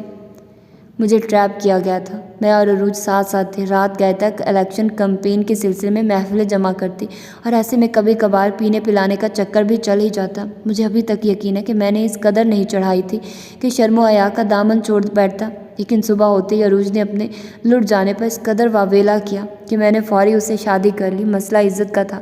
بابا جان کے پاس بھی اس کے سوا چارہ نہ تھا کہ وہ اس شادی کو ڈکلیئر کر دیتے۔ بصورت دیگر عروج اخبارات تک جانے کی دھمکیاں دے رہی تھی۔ مجھے اس قدر الجھا دیا گیا کہ میری سمجھ میں کچھ نہ آ رہا تھا، حتیٰ کہ زہرا بھی میرے دل و دماغ سے محو ہو گئی تھی۔ شادی ڈکلیئر ہونے کے اگلے روز ہی عروج نے مجھے بتا دیا تھا کہ اس نے یہ شادی محض مجھے شکست دلانے کے لیے کی تھی۔ میرا جیت جانا لازمی امر تھا اور ناصر الدین کو یہ گوارا نہ تھا، سو اس نے مجھے عروج کے جال میں پھنسایا اور اپنے مقصد میں کامیاب ہو گیا۔ تمام حلقے میں یہ واقعہ مشہور کر دیا گیا۔ میری اور عروج کی شادی کا پس منظر لیک آؤٹ کیسے ہوا، کیسے تمام لوگ مجھ سے بدظن ہوئے اور میں ایک جیتی بازی ہار گیا، سمجھ ہی نہ سکا۔ ناصر الدین جیت گیا۔ پھر چند ماہ بعد ہی عروج نے مجھ سے طلاق کا مطالبہ کر دیا۔ میں نے بہت کوشش کی کہ وہ اب ہی بدل جاتی، لیکن وہ جانے کس مٹی سے بنی تھی۔ بالآخر اس شرط پر کہ وہ بچے کو ساتھ لے کر نہیں جائے گی، میں اسے طلاق دینے پر آمادہ ہو گیا، اور پھر جس دن تم پیدا ہوئی میں نے ہمیشہ کے لیے اسے اپنی دنیا سے نکال دیا۔ لیکن نیرا، میں نے تم سے بے تحاشا محبت کی ہے، تم ہی میرا سب کچھ ہو۔ تمہاری ماں کا سایہ بھی تم پر نہیں پڑا۔ میں نے بہت ناز و نام اور احتیاط سے تمہیں پالا ہے۔ میں نے سب کو یہی بتایا کہ تمہاری ماں زہرا جمال تھی، اور سب سمجھتے بھی یہی ہیں۔ تم بھی دل میں یہ خیال مت لانا کہ تم ایک بد کردار عورت کی بیٹی ہو۔ زہرا جمال بہت با کردار تھی، اور وہی تمہاری ماں۔ بلال احمد ایسے ساتھ لگا کر جیسے بلہا رہا تھا، اور وہ تو عروج کے متعلق سن کر ہی منو مٹی تلے دب گئی تھی۔ کاش میں سچ مچ زہرا جمال کی بیٹی ہوتی بابا جانی، کاش میں تو اپنی ہی نظروں میں گر گئی ہوں۔ بہت بری طرح سے وہ ان کے گلے لگ کر سسک اٹھی تھی۔ ارمغان کی وہی روٹین تھی۔ صبح گئے، شام کو لوٹتے اور آتے ہی لائبریری میں بند ہو جاتے۔ وہ چائے کھانے پر انتظار کرتی رہتی، لیکن ارمغان کی نظر میں تو اس کی کوئی حیثیت نہ رہی تھی، تو اس کی تکلیف کی کیا ہوتی، اور وہ بھی چپ تھی، اور وہ ارمغان کی بے نیازیوں کی انتہا دیکھنا چاہتی تھی اور اپنے صبر کی، لیکن اسے یہ انتہا ختم ہوتی نظر نہ آتی تھی، بلکہ اب تو اسے یوں محسوس ہوتا جیسے ارمغان اسے کسی بھی دن گھر سے نکل جانے کا حکم سنا دیں گے۔ وہ ذہنی طور پر منتظر تھی ایسے کسی بھی حکم کی۔ کتنے ڈھیر سارے پچھتاوے تھے اس کے ہمراہ۔ وہ چاہتی بھی تو چھٹکارا حاصل نہیں کر سکتی تھی۔ عروج کی بیٹی ہونے کا پچھتاوا، بلال احمد کے کردہ گناہ کا پچھتاوا، زہرا جمال کے تباہ ہو جانے کا پچھتاوا۔ وہ کس کس پچھتاوے کا مداوع کرتی، کس کس پچھتاوے سے چھٹکارا حاصل کرتی۔ پھر جی میں آتا ارمغان حجازی سے پوچھے ان سارے پچھتاووں میں سے اس کا کردار کیا تھا، وہ جو خلا میں لٹکا دی گئی تھی، اس کا جرمانہ کیا، اور کوئی اور نیرا بلال ادا کرے گی، اور کیا یہ سلسلہ چلتا ہی رہے گا؟ لیکن ارمغان اس کی سنتے بھی، وہ کیا کر رہی ہے، کہاں جا رہی ہے، اس سے انہیں کوئی دلچسپی نہ رہی تھی۔ سارا دن تھکا دینے والی تنہائی ہوتی اور وہ کہیں جانے کو بھی دل نہ کرتا کہ اپنی اداسی کو چھپانا پاتی، اور پچھتاوے زبان زد عام ہو جائے تو پھر تمسخر بڑی نظریں بن جاتے ہیں، اور اسی خوف نے اسے گھر تک ہی محدود کر دیا تھا۔ سزا کیسی ہی ہو، خود ساختہ ہو یا سزاوار ٹھہرایا گیا ہو، سزا ہی ہوتی ہے۔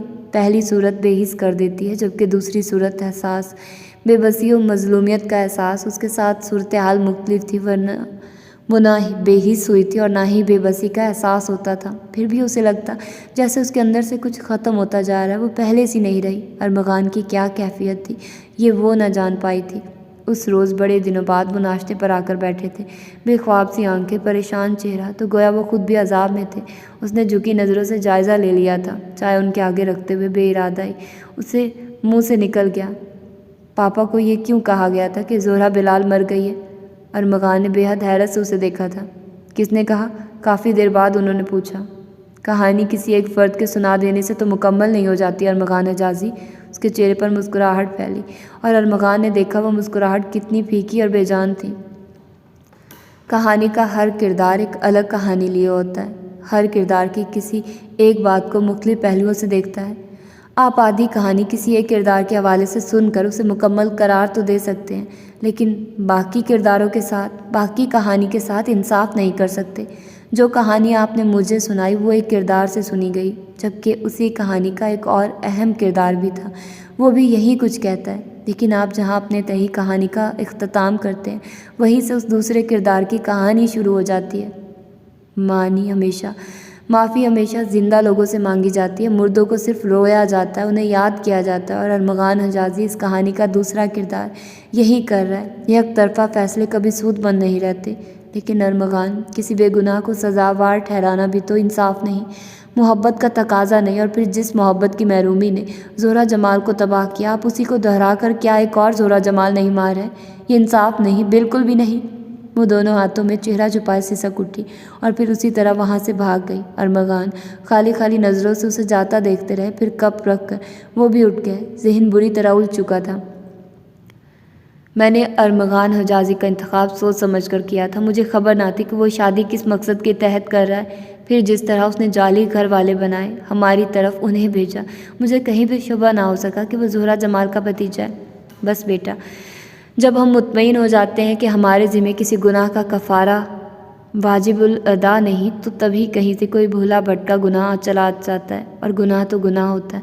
ہم بھول گئے تو کیا ہوا، رب تعالیٰ کو تو یاد رہتا ہے، اور وہ کبھی بے انصافی نہیں کرتا۔ اگر زہرہ جمال کے زندہ ہونے کا مجھے پتہ ہوتا تو میں کسی بھی طرح اسے لے آتا، اس کے پیروں میں جا بیٹھتا، کچھ بھی کر لیتا، لیکن مجھے تو صرف اس کے مرنے کی اطلاع بھجوائی گئی اور میرے لیے در معافی بند کر دیا گیا۔ بولو میں کیا کر سکتا تھا؟ انہوں نے کرب سے آنکھیں موند لی۔ بلال احمد کا لہجہ چٹک رہا تھا۔ بابا جانی، زہرہ جمال زندہ ہے، اب تو آپ ان سے معافی مانگ سکتے ہیں۔ وہ جیسے پر امید ہوئی تھی۔ ہاں، کوشش تو کر رہا ہوں۔ ان کا انداز خود کلامی کا سا ہو گیا تھا۔ وہ کیا بتاتے، گزشتہ کئی روز سے وہ احتشام سے رابطہ کرنے کی کوشش میں تھے، جبکہ وہ انہیں کسی صورت پہچاننے کو تیار نہ تھے۔ پاپا جانی، کوشش میں مزید دیر نہ کیجیے گا پلیز۔ اس کے لہجے میں امید، بے چینی، بہت کچھ تھا۔ انہوں نے اس کے سر پر ہاتھ رکھ کر گویا خود کو تسلی دی تھی۔ علامہ اقبال نے جو یہ کہا تھا کہ وہ ایک سجدہ جسے تو گرا سمجھتا ہے، 1000 سجدوں سے دیتا ہے آدمی کو نجات، تو ٹھیک کہا تھا۔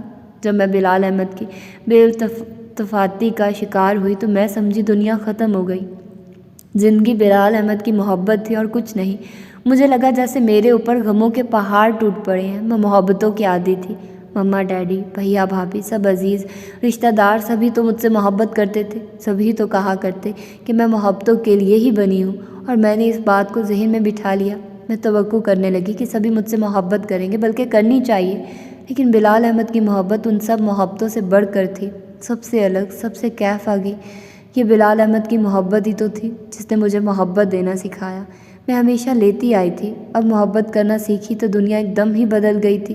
بلال احمد نے مجھے ایک نئی زہرا بنا دیا تھا، بالکل ایک نئی زہرا، اور یہ نئی زہرا صرف ایک محبت کا بدل جانا ہی برداشت نہ کر پائی اور فرار کی راہوں پہ جا نکلی۔ مجھے یاد ہے جب جیرا نے پہلی دفعہ مجھے پڑیا دی تو میں بڑی دیر تک اس سے لڑتی رہی، پھر اس نے مجھے بتایا کہ یہ سارے دکھوں کا علاج ہے، ساری تنہائیاں ختم کر دے گی یہ، اور ایسا ہی ہوا۔ میں رفتہ رفتہ سب بھولتی گئی، بلال احمد کے دیے دکھ، تنہائی کا غم میرے اندر تک پھیلا تھا، اور اس کو مارنے کے لیے میرے پاس اور کوئی راہ ہی نہ تھی۔ سو میں بے خود ہو گئی، بھول گئی کہ میرے ساتھ ایک اور جان بھی وابستہ ہے۔ بلال احمد جب میرے پاس معافی مانگنے آیا تب میں اس سٹیج پر تھی کہ میرے لیے ہر شے بے معنی ہو گئی تھی، لیکن بلال احمد سے مجھے عروج کی مہک تب بھی آ رہی تھی، اور وہ مہک مجھے جھنجھوڑ رہی تھی۔ تبھی بلال احمد کو میں نے واپس لوٹا دیا۔ میرے لیے بلال احمد کو برداشت کرنا ممکن ہی نہ رہا تھا۔ ڈیڈی ساری صورتحال سے بے خبر تھے۔ وہ پاکستان آئے تو مجھے اس حالت میں دیکھ کر تڑپ گئے، پھر وہ مجھے اپنے ساتھ ہی لے گئے۔ میری حالت بہت بگڑ چکی تھی، نشہ آور ادویات نے مجھے اندر سے بالکل ختم کر ڈالا تھا۔ ڈاکٹروں نے اپنی تمام تر صلاحیت بروئے کار لا کر بچہ بچا تو لیا، لیکن وہ اب نارمل تھا، بہت عجیب سا۔ مجھے بچے کی بہت خواہش تھی، دکھ اب بھی حوصلے سے بڑھ کر تھا، لیکن پتہ نہیں مجھ میں کہاں سے اتنا حوصلہ آ گیا تھا کہ میں برداشت کر گئی۔ میرا علاج جاری تھا کہ ایک دن ایک بزرگ خاتون ہاسپٹل آئی۔ حلیے سے وہ پاکستانی لگتی تھی۔ 2-4 دن بعد جب ان سے علیق سلیق ہوئی تو وہ باقاعدگی سے میرے پاس آنے لگی۔ ان کا بیٹا ایڈمٹ تھا۔ ایک دن مجھ سے پوچھ بیٹھی کہ میں کیسے اس لت کا شکار ہوئی، اور میں نے سب کہہ سنایا۔ انہوں نے بہت ہمدردی سے سب سنا تھا، ہمدردی سے میرا ہاتھوں میں لے کر کہنے لگی، بیٹی ہم بہت بد نصیب لوگ ہیں، ہم مسلمان ہیں ضرور لیکن نام کے، ہمارے پاس تو نماز پڑھنے تک کا ٹائم نہیں۔ ہمارے ماں باپ ہمیں یہ تو بتاتے ہیں کہ سر درد میں کون سی دوا لینی چاہیے، ہمیں ڈاکٹر کے پاس جانا چاہیے، لیکن وہ یہ نہیں بتاتے کہ جب درد لاوا ہو تو رب کے آگے جھک جانا چاہیے۔ ایک سجدے میں نجات ہے بیٹا، بس ایک سجدے میں، خلوص نیت سے کیا گیا ایک سجدہ تمام تکالیف سے بے نیاز کر دیتا ہے۔ تم نے نجات کا غلط راستہ ڈھونڈا۔ آج کی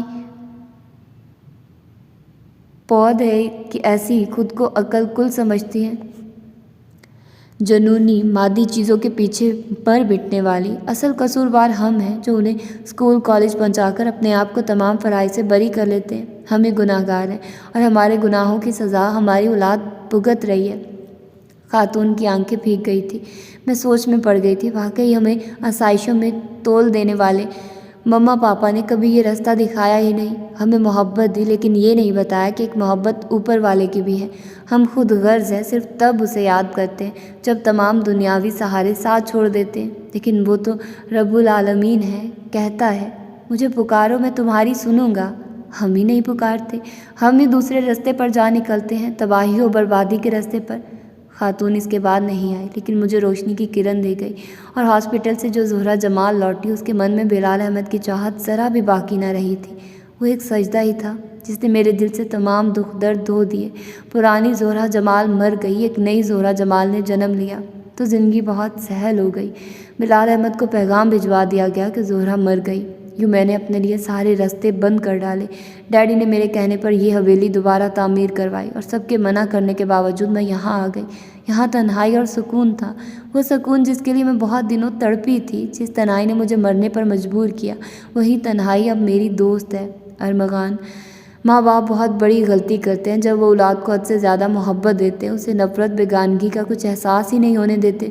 تبھی تو جب کبھی زندگی ان کی توقعات کے برعکس جانے لگتی ہے تو وہ اسے برداشت نہیں کر پاتے۔ محبت کوئی بھی ہو، اگر اس میں توازن نہ رہے تو ساری زندگی تباہ ہو جاتی ہے۔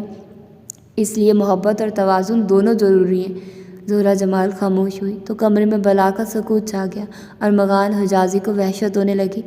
محبت روشنی ہے، مدھم میٹھی، اسے نہ تو تیز کرو کہ سب چندھیا جائے، اور نہ ہی مدھم کہ کچھ باقی نہ رہے۔ سمجھ رہے ہو نا میری بات؟ انہوں نے گہری نظروں سے ارمغان کو دیکھا تو جو سر جھکا کر جانے کیا سوچنے لگے تھے۔ فون کی گھنٹی بہت دیر سے بج رہی تھی۔ نیرا سستی کا مظاہرہ اعلیٰ درجے کا کر رہی تھی۔ جب ادھر سے بھی ڈیٹ پن کا شاندار مظاہرہ ہوا تو مجبوراً اسے اٹھنا پڑا۔ ہیلو، بیزاری اس کے لہجے سے اس قدر عیاں تھی کہ دوسری طرف موجود ارما نے فوراً محسوس کر لیا۔ کیا بات ہے، کیا برا لگا ہے فون کرنا؟ کون؟ وہ پہچان نہ سکی۔ اچھا تو کیا ارمغان حجازی کی محبت اس قدر حاوی ہو گئی کہ ہم بھول ہی گئے تمہیں؟ ارما بول رہی ہوں، قدر خفگی سے اس نے تعارف کروایا۔ ارے ارما تم؟ وہ خوشی اور حیرانی سے چیخ ہی تو پڑی۔ شکر ہے یہ نہیں کہہ دیا۔ کون ارما؟ وہ اب بھی خفا ہی تھی۔ کم آن یار، کیسی ہو؟ کہاں رہی؟ میں نے تو کئی بار کانٹیکٹ کیا، پتہ چلا تم امریکہ گئی ہو، اپیا کے پاس۔ پھر بس بھولی بسری یادیں امڑی آئی تھی۔ ہاں یار، بس یہی چکر ہو گیا۔ اپیا نے بلایا تو سیر کے لیے تھا، لیکن ہوا یوں کہ وہیں پر رضا احمد کو میرے سر منڈ دیا۔ مجبوراً مجھے یہ شادی کرنا پڑی۔ ابھی پچھلے ہفتے ہی واپس آئی ہوں۔ تمہارے سسرال کا نمبر شاید خراب ہے، میں نے ایک دو بار ٹرائی کیا، ملا ہی نہیں۔ پھر سوچا ادھر ٹرائی کروں، شکر تم مل گئی۔ بائی دا وے پروگرام کیا ہے؟ کہیں ارمغان کے ساتھ ڈنر ونر باہر تو نہیں کرنے جانا؟ اگر ایسا کوئی پروگرام ہے بھی تو فوراً کینسل کرو اور دونوں میری طرف پہنچو۔ زونی اور طیب ہمدانی بھی پہنچ رہے ہیں۔ اوکے، باقی باتیں شام کو جلدی آنا، خدا حافظ۔ ہمیشہ کی طرح ارما نے آرڈر جاری کر کے فون بند کر دیا اور وہ ریسیور کو دیکھتی رہ گئی۔ ایک نئی ٹینشن کھڑی ہو گئی تھی، اب وہ ارمغان کو کہاں سے لے کر جاتی؟ پچھلے 2 ہفتوں سے وہ گھر سے غائب تھے۔ اس نے 1 ہفتہ تو انتظار کیا، پھر ڈیڈی کی طرف چلی آئی۔ سزا ہی کاٹنی تھی، جگہ سے کیا فرق پڑتا تھا؟ اور اب ارما کے کہنے کے مطابق وہ جو وہاں فون ریسیو نہیں ہو رہا تھا، اس کا مطلب ہے کہ وہ ابھی تک گھر واپس نہیں آئے، اور ان کے بغیر ڈنر میں جانا، کیا اس کے چہرے پر سب کچھ واضح نہیں لکھا؟ وہ آئینے کے سامنے جا کھڑی ہوئی۔ کیا یہ چہرہ سب کو نہیں بتائے گا کہ اس کے ساتھ کیا بیتی؟ ارمغان حجازی کی محبت ایک دھوکہ تھی، وہ انتقام کا نشانہ بنی تھی۔ وہ پیچھے ہٹ آئی۔ محبت سے محروم ہو جانے سے کہیں زیادہ اذیت ناک اس محرومیت کا اشتہار بن جانا ہوتا ہے، اور یہی وہ نہیں چاہتی تھی کہ کوئی اس اشتہار کو پڑھ کر اس کا ہمدردی کی آڑ میں تمسخر اڑائے۔ وہ کوئی بھی بہانہ کر دے گی، کچھ بھی کہہ دے گی۔ اگر اتنا عرصہ نہیں ملے تو کون سا قیامت آ گئی؟ وہ دوبارہ بستر میں گھس گئی۔